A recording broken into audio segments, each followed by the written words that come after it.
tab na bago. Oh. Ganda guys. Ayun. I give you my heart.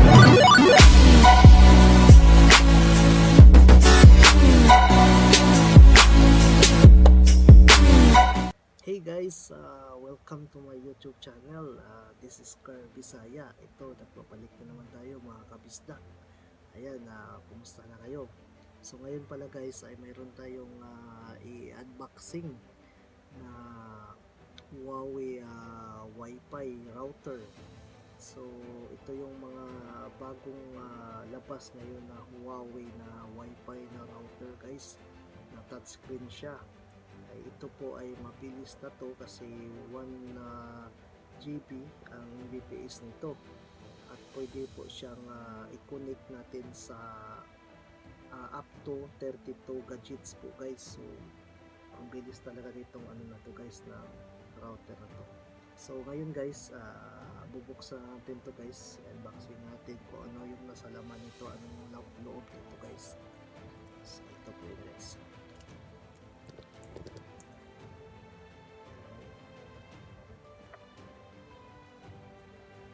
Ang ganda ng box guys.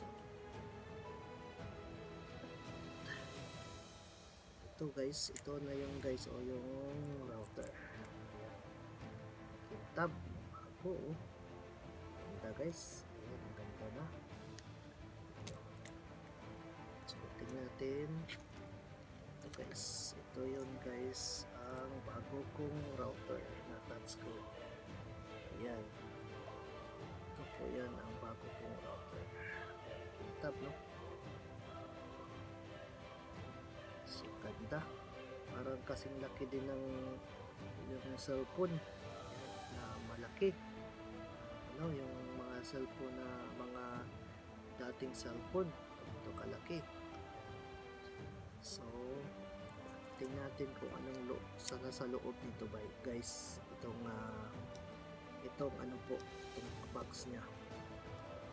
Ito guys. So tingnan natin. So meron po siyang catalog guys. Ayan. Meron siyang catalog. Ayan, buksan natin kung ano yung sa ilalim ng catalog nito. Ito guys. Ayan, may catalog siya.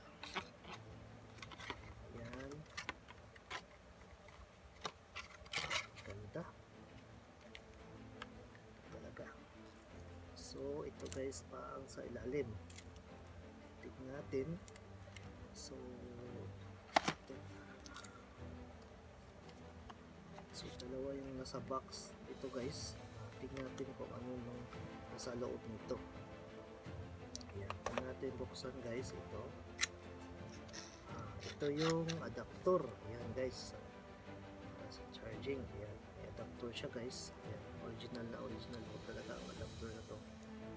Ayan, tatlong ano siya. So yung isa naman, ito, buksan natin kung ano siya. Ayan, nasa loob. So ito yung wire niya guys. So may wire siya guys ng charging. Ayan, ito yung cable niya. So ano po niya guys, ang type po niya sa cable niya ay type C. Ito po yung tinatawag na type C guys. Ayan, type C po yan na cable. Ayan, so dito po natin to i-charge. So connect natin to dito guys. Pakita ko sa inyo yan. Ayan po. Tapos saksak natin, i-plug natin.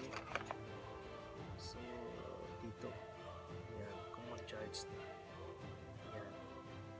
So ngayon guys, pakita ko lang sa inyo guys kung ano na ang sa loob nito. So i-on natin. So ano pa nasa banda ito. So ito na guys, i-on ko na.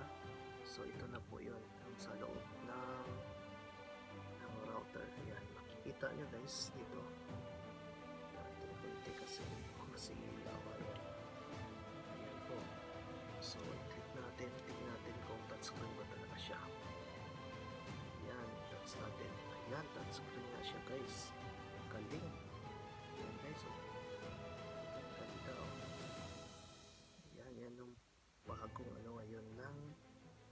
Huawei na touchscreen. Ayan. So ang gagandahan lang kasi nito guys na router, mayroon siyang SMS na makikita yung mga message galing sa network. Tapos may setting siya guys, mayroon siyang kung ilan na yung babayaran mo sa rechargeable ng card.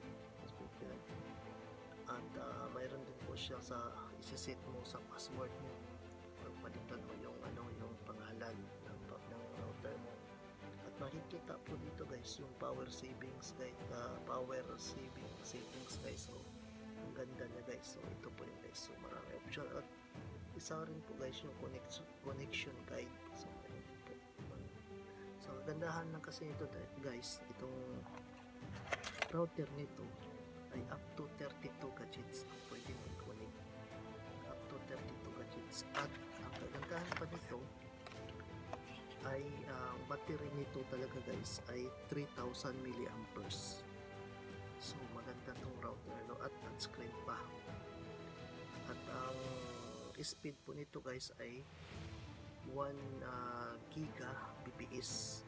So ang bilis guys, at hand carry lang talaga to guys. So maganda to guys sa mga mahilig dyan sa internet na packet wifi. Ito yung tinatawag na packet wifi. So ito na ang bibilihin mo guys. Ang ganda siya sa Huawei. Ang model po nito guys ay Huawei mobile wifi A5788. Ito po yun guys. So sana guys may matutunan kayo sa pag-unboxing ko. At makikita nyo rin po yung review, yung natutunan kayo sa review po. At dito na lang po ako guys. So sana magustuhan niyo yun po yung unboxing ko at saka yung review ko ng Huawei Pocket Wi-Fi natin. So don't forget to like, subscribe, and comment down below, and share my videos para sa sunod kong upload guys. Yan, salamat guys.